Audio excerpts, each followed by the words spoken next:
Hey, what's up, you guys? I'm with Kallam. We just finished opening 3 boxes of Judgment of the Light, and you can check that video out by clicking the link that'll be somewhere in the video. Anyways, we've got a deck profile. What deck is this? This is a new version of Chainburn. Oh, new guys, innovation, whatever. Innovation. You never see that anymore.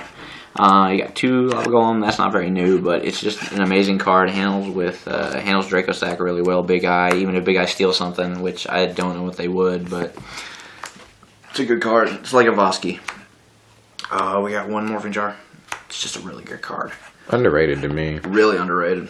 Kirkardy. I'm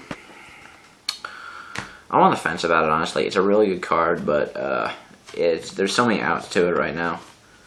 Breakthroughs, Fiendish, Valor, and then probably the best card in the entire deck. Swift Scarecrow is just amazing. This deck is intended to win in like 5 turns or less. And most of the time it does. We only run 8 monsters.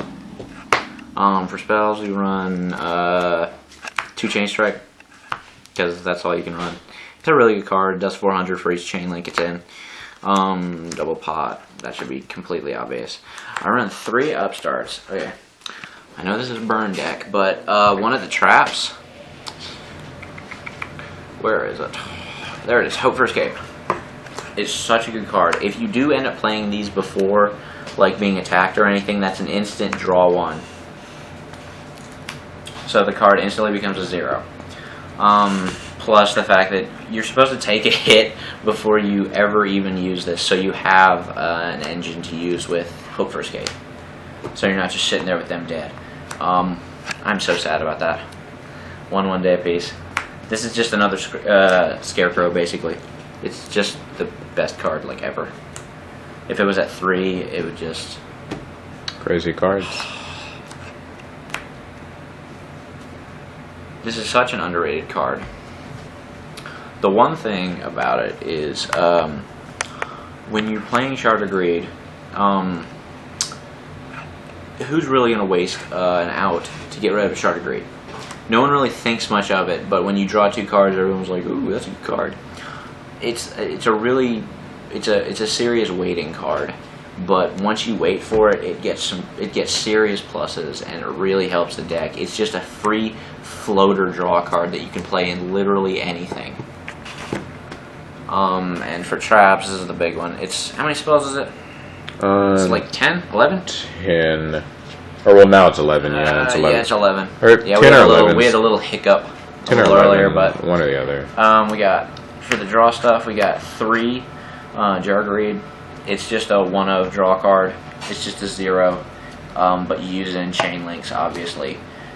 3 Legacy of Yada. It's the exact same thing as Jar Greed, just as a different name. It just counts as a chain link. That's all you ever use it for. It's a great card. Run 3 Accumulated Fortune.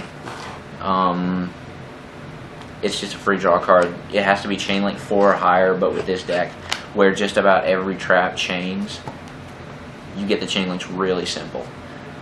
It's really good. And 3 Hope for Escape. So explain this. This is kind of different in Chainburn. Hope for Escape is for every 2,000 life points you are less than your opponent, you get to draw a card. And when you activate this, you already automatically pay 1,000 life points. What you're supposed to do is, unless you're about to be OTK'd, which in that case you do use it, you wait on... The thing is with Scarecrow that most people don't think, it's not an easy deck to play, because there is a lot of waiting involved and thinking about what you should take and not. When you take attacks, it's only giving you the chance to draw into more pluses with Hope for Escape. Hope for Escape is one of those win more cards, because even if you take damage, it's still affecting the outcome. When you have this card, it affects the outcome of the game. It's just a good card in general, and it helps a lot.